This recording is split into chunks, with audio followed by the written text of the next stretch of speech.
Bom, pensa pequeno, dá um passo de cada vez, não queira abraçar um mundo. Não tenha medo, vai, tá com medo? Vai com medo mesmo.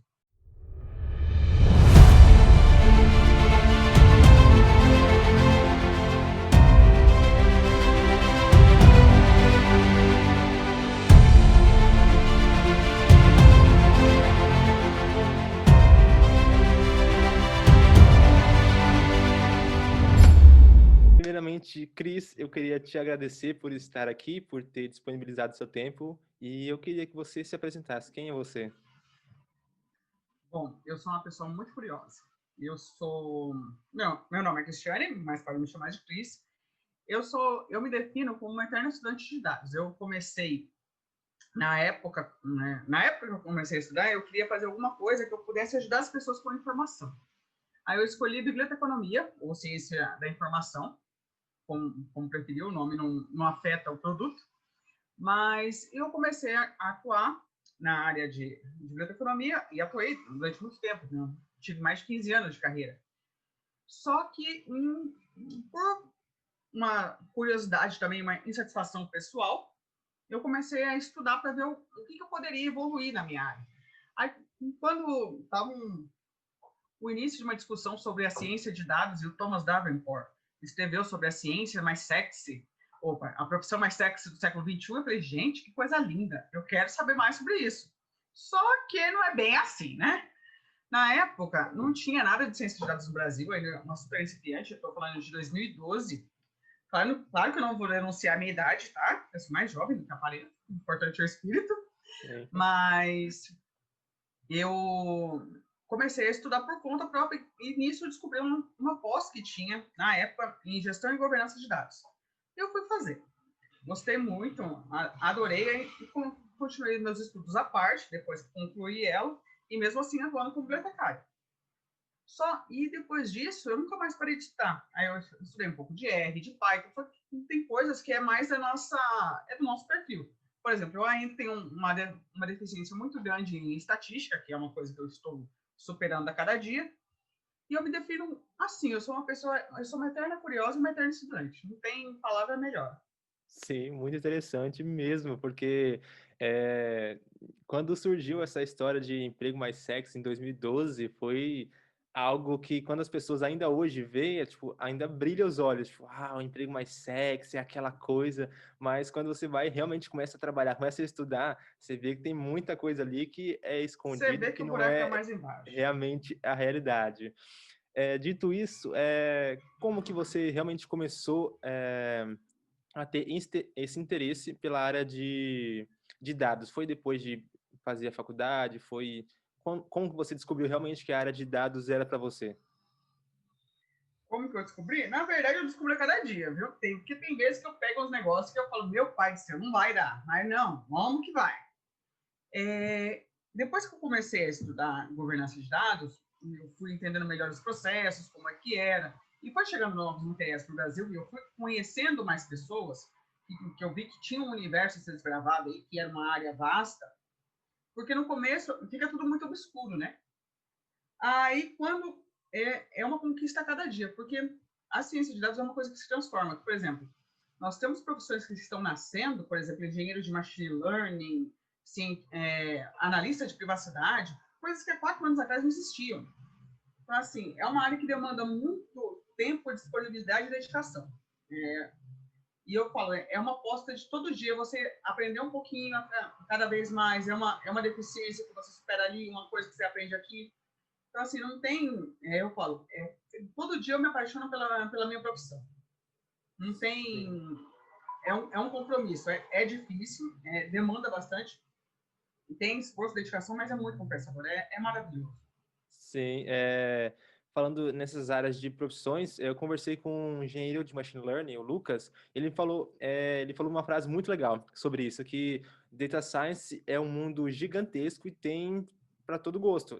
E quando a gente vê que simplesmente a gente olha uma notícia que fala que é o emprego mais sexy, a gente só vê falando de data science.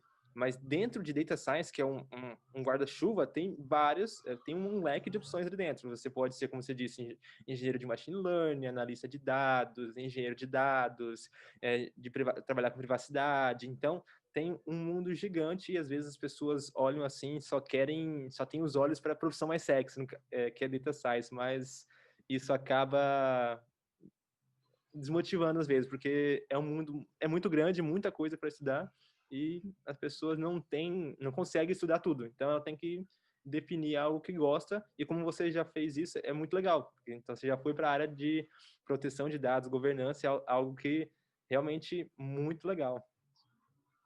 Ah, obrigado, eu adoro. E eu falo, né, daqui a 2 anos eu não sei se eu ainda vou estar falando com governança ou com privacidade, porque ainda vão surgir novas coisas. Aqui no Brasil tem surgido muito esses cursos. Aprenda Data Science em 3 meses. Seja cientista de dados em 1 ano. Gente, não existe isso. O que existe é a sua dedicação. Tá certo, você pode mudar de profissão, você pode ganhar uma bagagem muito grande, mas falar que você vai saber tudo em 1 ano é mentira. Que você vai se tornar o super Jedi da coisa, mentira. Cada dia você vai aprender um pouquinho. Porque a área está super aquecida, mas assim, é uma coisa muito complexa e muito grande. Então, se você não tiver um foco, você acaba querendo abraçar o mundo e ficando sem nada. Então, assim, super estimulante, é fantástica. E eu falo, tem espaço para todo mundo, para quem quer começar, para quem quer migrar, para quem tem 20 anos, para quem tem 40 anos, para quem tem 50, tem espaço para todo mundo. Mas só que a pessoa tem que ter essa noção do que até onde ela consegue ir, para ela não acabar se frustrando e desistir no meio do caminho. Sim, sobre isso, quando eu comecei a estudar, eu estudei durante 4 meses Data Science, e quando eu estudei, eu parei esses 4 meses, eu já falei, nossa, eu já sou bom nisso, eu vou começar a aplicar para a vaga. E tudo mais, comecei a aplicar. Mas eu tenho uma coisa que é muito boa, que eu acho, que é eu não sou muito bom quando eu tento fazer alguma coisa e não consigo fazer. Quando eu vejo isso, eu paro e vou forçar, vou aprender aquilo que eu não consegui fazer. Então, tem uma coisa em mente que é isso. Você tem a persistência. Eu olhava, tinha coisa ali que eu não entendia, eu falava, como que eu não entendo usar uma função que uma pessoa teve que criar, teve todo o trabalho de criar uma função, uma classe, um objeto, tudo em volta disso, e não consigo usar essa função da maneira correta. Então, essas coisas assim fazem eu ter mais motivação para estudar. E depois disso, eu fui aplicar para uma vaga de cientista de dados júnior, numa empresa de inteligência artificial voltada para documentos. Então, Que legal! eu recebi o desafio, tinha uma semana para completar, e eu sempre olho as coisas de trás para frente, que eu acho que sempre as coisas mais difíceis estão atrás. Então, eu comecei assim, fazer um modelo de classificação, fazer uma visualização. Então, isso é simples, eu sei fazer. Aí, eu fui lá para cima, eu fui fazer a primeira parte, que era o quê? Extrair os dados da AWS. Esses dados estavam zipados e eu precisava criar uma função para dizipar e conseguir abrir esses arquivos de forma individual. Aí na hora que eu olhei isso, eu falei, cara, como que eu faço isso? Não tem como fazer isso. Aí eu comecei a estudar, eu passei 4 ou 5 dias estudando só para criar essa função para conseguir extrair. Acabou que eu consegui fazer essa primeira parte do desafio, mas não consegui terminar o desafio todo porque eu não tinha a habilidade suficiente nessa primeira parte. Aí eu comecei a estudar para isso. Então, depois que eu tive essa falha, eu não passei, não consegui, eu falei, não, eu tenho que aprender realmente Data Science. Depois disso, eu passei mais de 9 meses estudando todo dia, tipo, passando 4 ou 5 horas por dia estudando para me tornar bom. Hoje, eu sei muita coisa, mas eu não me considero bom da mesma forma que eu considerava com 4 meses. Então, tipo, é o que você falou. Exatamente. Não é que eu vou aprender, vou dominar em 6 meses, 1 ano, em 3 meses. Isso não acontece, porque tecnologia ela tem um ciclo muito rápido de evolução. Então, a partir disso, eu estudo hoje, então, coisa que eu não sabia ontem, eu já sei hoje, então, assim a gente vai aprendendo. E, com certeza, esse meu aprendizado, esse meu tropeço no começo, me ajudou muito. E hoje, quando alguém pergunta, eu falo, ó, vai demorar, você pode aprender o básico nisso e não passar disso, mas se você quiser realmente aprender, dominar alguma coisa, você tem que passar muito tempo estudando, não é fácil. Exatamente, né? É muita dedicação. Para você ter uma ideia, eu fiz uma pós em ciência de dados e big data numa universidade aqui e foi ok. Eu não considero assim um curso top que eu fiz, mas para a época era o que dava para eu fazer em termos de recursos financeiros. Legal, terminei. Olha, não passou um ano. Eu comecei agora no MBA Data Science e Analytics, por quê? O que eu estudei lá foi muito irrisório perto do que eu preciso estudar agora. Assim, eu tenho uma base, mas eu tô fazendo uma nova pós, porque eu sei que essa daqui vai ser um pouco mais aplicada. Então, eu tô apostando que eu vou vencer, porque eu também tive alguns desafios que eu não passei, foram super interessantes, inclusive, algumas das empresas que eu mais admiro e tenho contato com alguns gestores foram das empresas que eu não passei, porque eles gostaram muito do meu perfil. Só que eu não conseguia fazer porque eu estava com essa limitação. Então, assim, eu levo como meta pessoal. A sua derrota de hoje não é o que vai te definir amanhã. É o que pode te nortear para uma coisa melhor para você se aperfeiçoar, mostrar principalmente onde você erra. Isso as mulheres erram bastante. A gente não se aplica às vagas porque fala assim, eu não preencho, então eu não vou nem tentar. Isso é errado, a gente tem que tentar sim, porque sabendo que você não passou em determinada fase ou em determinado processo, que você não entregou determinado desafio, isso te ajuda a saber o que você precisa melhorar. Sim. Isso, sem dúvida. Aí eu também já tive outro processo que eu também não passei, mas voltado para machine learning, para engenharia de machine learning. Aí eu Aí você também, de também é novo, top, hein?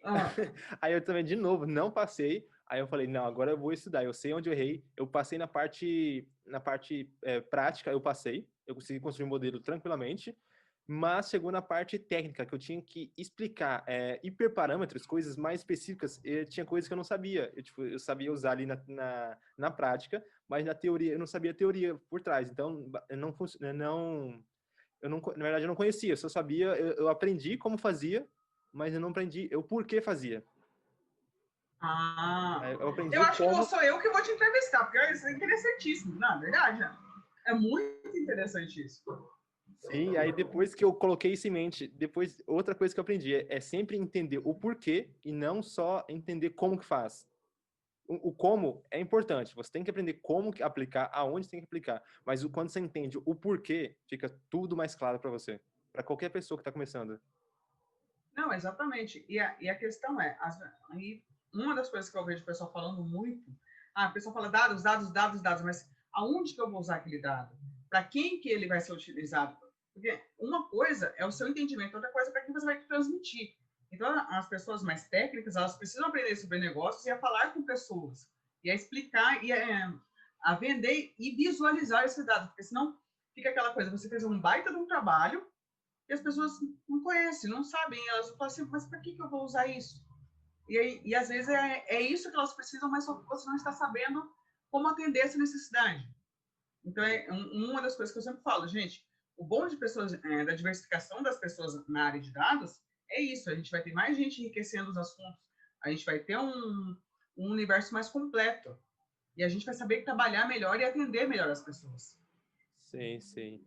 E depois disso, que você começou já na área de governança, qual foi o ponto que você mais sentiu dificuldades na área de tecnologia, de dados? Olha, o que eu mais sentia dificuldade era, por exemplo, eu não tinha. Eu ficava muito insegura, porque eu achava que, por eu não ser da área técnica, né, eu não saberia conversar, transitar entre essas áreas. Então, eu ficava muito insegura. Isso era uma insegurança minha. Eu nunca tive problema das pessoas me aceitarem, pelo contrário.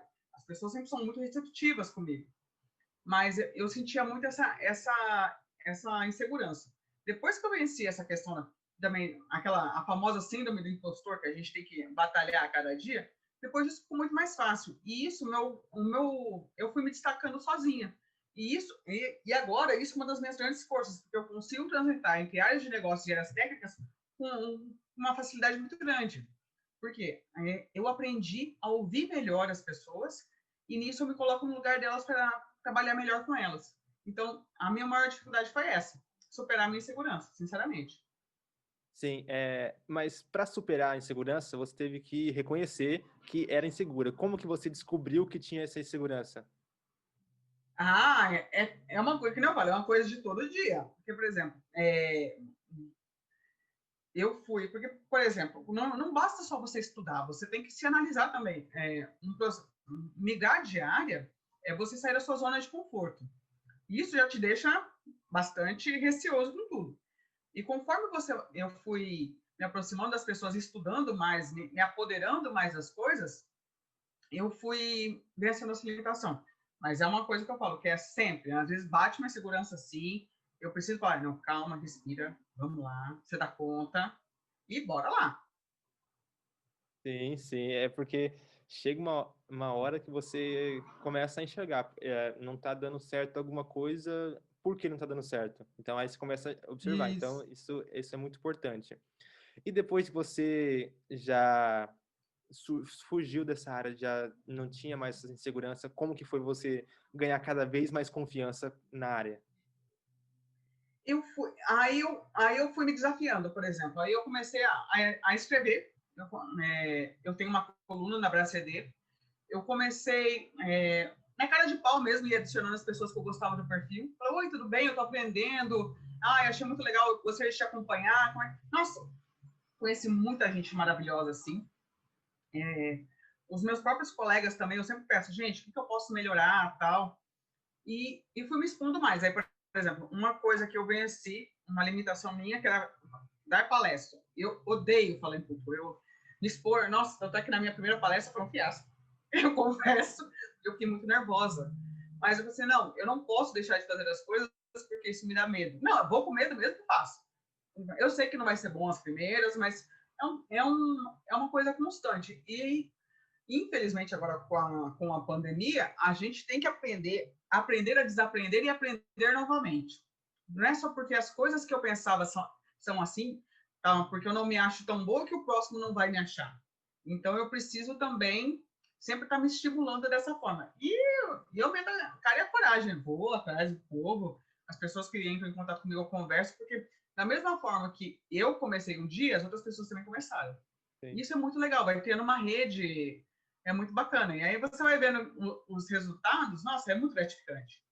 Sim, sim, essa parte de comunicação, de fazer uma comunidade, é algo muito bom que ajuda todas as pessoas, todo mundo é ajudado, tanto quem ensina quanto quem aprende, é um ciclo, então Sim, é basicamente isso que eu vejo mesmo, eu sou ajudado hoje, eu ajudo alguém amanhã, essa pessoa que foi ajudada vai ajudar outra pessoa, então isso vai se tornando um ciclo que todo mundo está ganhando, e isso é maravilhoso. eu sou muito grato, eu recebi muita ajuda, eu sempre eu gosto muito de receber feedbacks, eu aprendi a me abrir para feedbacks, a pedir opiniões e tal, então assim, é uma coisa que você tem que estar sempre se reconstruindo. E é legal, é uma coisa muito gratificante, sou muito grato por toda a minha jornada. Eu só gostaria de ter a mesma cabeça que eu tinha antes, né? Assim, ter o que eu penso hoje, eu gostaria de ter aplicado antes, que o meu crescimento seria mais rápido. Mas tudo bem, né? Cada um passinho por vez. Sim, sim. E agora vamos falar um pouquinho mais sobre o que você trabalha. O que que é governança de dados, para quem não sabe? Governança de dados é é que o nome é muito bonito, né? Governança, Sim, sim. né? Mas nós auxiliamos assim, a empresa a ter os seus dados de um modo melhor. Não só na qualidade, na acurácia, na precisão, nas regras de negócio. A gente também faz a ponte entre as áreas de negócio e as áreas técnicas. A gente criamos uma linguagem comum, por exemplo. Criamos os catálogos, criamos todos os recursos de informação que tornem a operação com os dados da empresa mais fácil. Basicamente é isso. Aí tem todas as questões, né? A questão de arquitetura, a questão de metadados, mas basicamente é isso. Nós tornamos os dados inteligíveis para todos e de forma mais precisa, mais acurada e com qualidade. É muito interessante isso, porque e hoje não é muito falado sobre isso. Quem está fora da área não ouve muito, mas isso Não. afeta muito o dia a dia das pessoas, correto? Nossa, demais. Ó. Eu tenho um exemplo que aconteceu comigo. Olha só, eu fiz uma compra num site aqui, beleza. Deixei cadastrei meus dados, paguei, tudo bonitinho. Só que eu recebi a encomenda de outra pessoa. Aí você fala, putz, isso é eu gravíssimo. Claro que é, porque eu estou com uma nota fiscal de uma outra pessoa com os dados dela. Isso daí é um caso clássico de falta de qualidade de dados, porque se tivesse um rastreio daquele pedido, tudo bonitinho, não teria essa questão. Dados ruins para as empresas, um artigo que eu escrevi também de uma pesquisa do Gartner, custa 3 bilhões, não, 3 trilhões de dólares por ano só nos Estados Unidos. Quer dizer, agora imagina, quantas vezes essa empresa errou? Olha o trabalho que eles vão ter, tendo que vir aqui na minha casa buscar esse pedido, mandando o pedido certo para a pessoa, estornando o pedido dela, e o meu, me mandando o meu, mandando uma outra nota fiscal, cancelando o pedido, sabe? Isso a gente está falando de uma operação que vai ter que fazer vários retrabalhos. Então, se você tem uma governança de dados por trás disso, você não tem esse processo, esses retrabalhos, porque a sua informação está precisa, está mapeada, está linkada, está certinho. Quantas vezes você já não recebeu uma carta de alguém que foi no seu endereço, mas não era dessa pessoa? Né? Aí a gente está falando dados de cadastro, dados de cartão, nem tanto, porque os cartões, as empresas, as instituições financeiras já têm governança desde o princípio, né? A maioria tem. Mas se você vê cada erro grotesco assim, você fala, nossa, você vai no governo, então nem você fala, né? Principalmente aqui no Brasil. Mas essas coisas que você vê, essa falta de qualidade é falta de governança. Sim. Mas sobre isso, fazer uma governança, simplesmente começar uma governança, significa que a gente vai ter os resultados esperados, ou a governança é tipo um pontapé para dar uma organização melhor nesses dados? Eu entendo das duas formas. Por quê? Para você ter governança é um programa, não é uma coisa que você pode fazer igual o projeto, começo, meio e fim. Né? É igual você fazer investimento em segurança da informação. Você começa, mais para melhorar os seus processos, mas vai ter um ciclo de vida muito grande para dar os resultados que você espera. Mas depois que você tem uma economia gigantesca. E da mesma forma que você não quer perder os seus dados por uma questão de violação, né, ser multado e tal, você não quer também que seus dados, você tenha um retrabalho com tudo que você vai fazer, perdendo mais dinheiro. A maior questão da governança é essa, da agilidade, autonomia e economia para os processos. Sim. Governança tem alguma relação ou é a mesma coisa de proteção de dados? Não.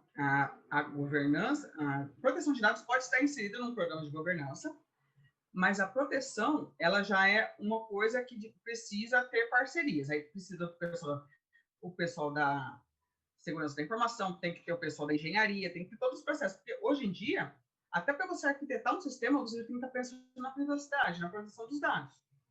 Então, é uma coisa um pouco maior que pode ser regida pela equipe de governança, mas ela precisa ter parcerias fortes para acontecer. Sim. E tudo tem que ser repensado, todos os ciclos. Desculpa, pode falar. Sim, sim. Sobre isso, surgiu recentemente, foi acho que em 2020, começou de forma ativa a LGPD.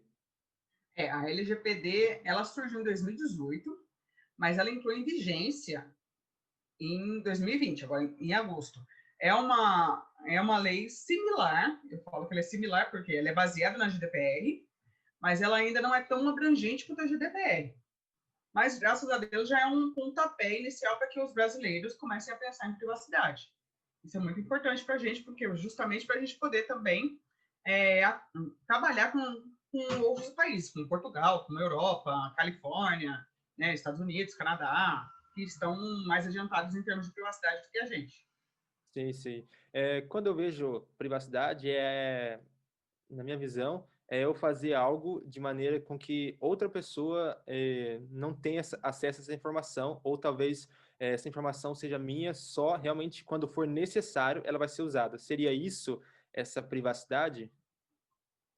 Privacidade é o direito que você tem de que seus dados sejam tratados da forma correta e para a finalidade correta, sem invadir, sem ser intrusivo. No caso, por exemplo, você me contrata para eu, como empresa, para gerenciar o seu seguro de vida. Mas aí eu começo a vender os seus dados para uma empresa que só faz, sei lá, que vende carro. Isso não pode, sabe? E aqui no Brasil tinha muito disso. Por exemplo, eu tinha uma base de dados, uma empresa de telefone. Então eu vendo para o fulano, porque assim ele pode ficar ligando o dia inteiro para o coitado para tentar vender alguma coisa. Isso não pode. Então é assegurar que os seus dados estão sendo utilizados somente para a finalidade que você deu o consentimento. Basicamente é isso. Interessante, interessante mesmo. E na sua jornada até esse momento, você se imaginou trabalhando com isso quando você começou na área de dados? Eu nem achava que eu ia começar, no começo de conversa. Vamos falar bem a real. Eu achava que, eu pensei, gente, pensava, não, sinceramente, eu paguei para ver. A palavra que eu pensei, ó, onde chegar tá bom para mim. E está sendo uma jornada bem interessante, porque ano passado, quando começou a ficar mais forte a discussão sobre dados pessoais no Brasil, eu já fiz a certificação de PO, porque justamente eu queria melhorar isso, e agora estou fazendo uma outra certificação em segurança. Mas, assim, é aquela coisa, eu estou trabalhando para ser a minha melhor versão. Eu não sei onde, eu estou muito contente onde eu cheguei, mas eu não sei onde eu vou parar. Mas eu não imaginava, sinceramente. A minha carreira não foi assim estrategicamente pensada, igual algumas pessoas fazem. Foi muito também do acaso. Sim, o meu também foi basicamente isso. Quando eu vim da área financeira. E quando eu saí Sério? da área financeira, eu gostava de tecnologia, mas eu não me via trabalhando com ela. Tipo, eu tenho muita facilidade, eu sempre tive facilidade por sempre, pela minha geração, tá sempre conectada, então eu tenho uma facilidade muito grande. Mas eu nunca vi, nunca tive essa ideia, tipo, eu vou trabalhar com tecnologia. Mas depois surgiu um clique que eu conversei com algumas pessoas, conheci algumas pessoas e elas trabalhavam com isso e começaram a falar, vender a ideia da tecnologia para mim. Aí eu achei interessante. Aí eu lembro que quando eu comecei a estudar, eu comecei com JavaScript.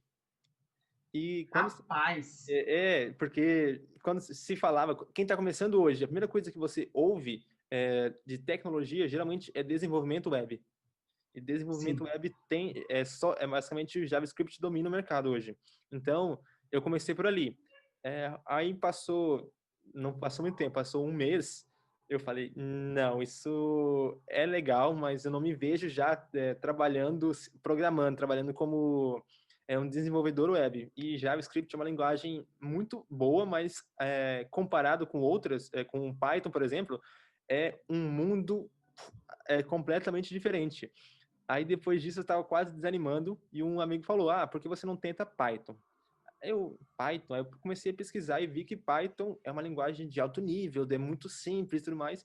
Aí eu ter começado em JavaScript, então foi rapidinho, eu comecei a aprender Python, muito mais rápido. Em questão de uma semana, eu tinha aprendido o que eu aprendi em Java em um mês. Então, já tinha base, então foi muito mais simples. Mas ainda assim, ali dentro eu não me via nessa área, não me via programando em Python, sendo programador Python. Aí foi aí que eu pesquisei, falei, deve ter alguma possibilidade ali dentro. Pesquisei sobre Python, possibilidades do mercado e tudo mais, e vi Data Science. Eu achei diferente esse nome e pesquisei o que é Data Science. Aí caiu num artigo da Harvard, se não me engano, de 2012, aquele artigo que fala que é o emprego mais sexy. Eu vi aquela manchete, o emprego mais sexy do século XXI. O mesmo que o meu, né? Exato. Aí eu olhei e meus olhos começaram a brilhar, tipo, uau, é isso que eu quero. Aí eu falei, tá, isso usa Python. Aí depois eu falei, tá, mas eu preciso ter um conhecimento mais real, como que realmente é utilizado. Aí eu assisti o documentário da Netflix sobre o caso da Cambridge. Da Cambridge Cambridge Analytica. Analytica. Sim. Aí depois disso eu falei, cara, muito, muito doido isso, porque eles usaram os dados das pessoas, mas como que eles trabalhavam com esses dados, não sei, tipo, eles usaram da maneira errada, mas é um mundo A violação de privacidade aí. exato. Aí depois disso falei, eu quero trabalhar com dados, porque tipo, ele é muito utilizado, ela foi utilizada da forma errada, mas eu posso trabalhar da forma certa. Foi esse pensamento Isso. inicial. Aí depois eu comecei na área de dados. Foi aí que eu comecei realmente a trabalhar a estudar data science, é onde eu estou até hoje. Que bom, parabéns. Aí, realmente, quando eu comecei, nunca imaginei chegar, que nem você, nunca imaginei chegar até aqui. Mas eu tô feliz por ter chegado até aqui. Então, Sim. já é uma vitória. Não, igual você falou, da questão desse documentário, eu também vejo muito aquele dilema das redes, Das a questão redes. da privacidade hackeada, também recomendo muito, também está na Netflix. Essas coisas eu também vejo, eu fico pensando, gente, como é que eu posso ajudar a empresa que eu trabalho ou ajudar a disseminar a questão que, se eu não quero que os meus dados sejam utilizados para coisas ruins, então eu quero que os dados das pessoas também sejam protegidos, sabe? Não fazer com o outro que eu não gostaria que Sim, fizessem sim. comigo. Eu acho que o princípio mais completo para definir privacidade seria isso, não fazer com o outro que você não gostaria que fizesse com os seus, no caso dos dados, né? Sim. Mas é isso mesmo. Eu também olho assim, eu vejo, gente, é uma coisa maravilhosa, assim, tem horas que é assustador. Mas é legal que serve de estímulo para a gente trabalhar da forma certa. Sim, sim. E é também frustrante para mim, principalmente para mim, quando eu comecei, estava já na área, ocorreu uns vazamentos de dados muito famosos esse ano, no meio do ano, e a empresa que eu trabalho foi uma dessas que sofreu. Aí, Ah, que pena. aí eu cheguei assim, tipo, eu trabalho com dados, estou ali trabalhando com dados, e chega assim e você vê que os seus dados os dados da empresa foram vazados, foram hackeados e vazados. Eu me senti frustrado, foi uma das primeiras vezes que eu senti frustrado ali dentro da Eu área. sempre falo das palestras com você, gente, a gente tem que estar atento para a questão de vazamento, de sequestro de dados, por exemplo. Foi divulgado aqui no Brasil que um dos hackers que invadiu aqui o nosso tribunal fez isso por esporte. Então, quer dizer, é uma criança que invade assim e deixa a vida de milhões a Deus dará, né, expostas. A gente tem que trabalhar para garantir que isso não ocorra. Por isso que é uma das áreas, por isso que eu me dedico tanto à privacidade e segurança, justamente para essa questão, porque a gente tem um universo todo para descobrir, para trabalhar, e temos que fazer isso. E se a gente conseguir dar a nossa contribuição, já está valendo. Sim, sim. E cada vez mais estamos conectados. Então, a gente tem praticamente a nossa vida na rede, na internet. Sim, o seu celular ele controla a sua vida. Você Sim, pode perder a sua carteira de identidade que você não está nem aí, mas você perdeu o seu celular, já era, porque aqui você tem o seu banco, não sei o quê, tudo. Eu, particularmente, sem meu celular, eu não sou ninguém. sim, E sim. isso vai se É tornar cada vez mais mais comum. o normal. É, Sim. Vai ser o novo normal.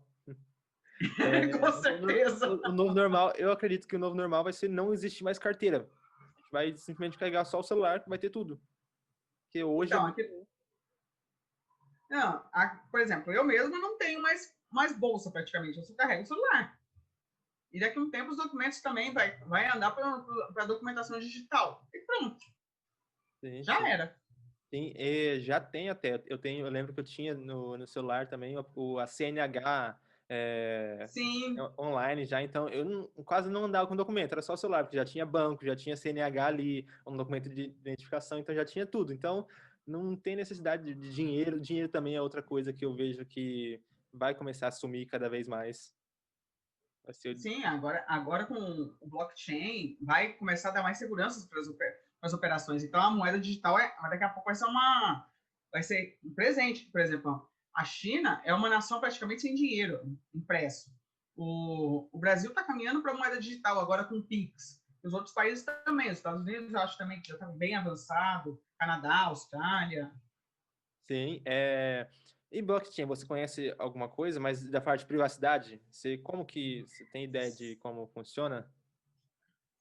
Eu, particularmente, eu estou começando a estudar blockchain. Assim, não estou assim, 100% para falar assim, vamos fazer uma palestra sobre blockchain. Não, eu ainda estou bem incipiente, mas a minha meta é caminhar para ter uma formação em blockchain, justamente para trabalhar melhor os critérios de privacidade também. Sim, que eu já estudei um pouco, eu até comprei curso para fazer de blockchain, que eu acho fantástico, mas não comecei. Mas o que eu vi, o que eu já li, o que deixa o blockchain legal, tipo, legal na forma de funcionar, totalmente usual, Usabilidade dele? a usabilidade, deixar ele bem para ser usado, é a privacidade e também a questão dos contratos, que são as transações, tipo, a maneira que eles são sincronizados. Então, isso é muito legal, porque quando você vê que dentro do blockchain um contrato bem elaborado não tem riscos de haver duplicidade ou uma captura uma interferência nessa transmissão de informações, então você vê que é realmente uma moeda muito mais segura e que deixa a pessoa muito mais segura no geral. Tanto que hoje,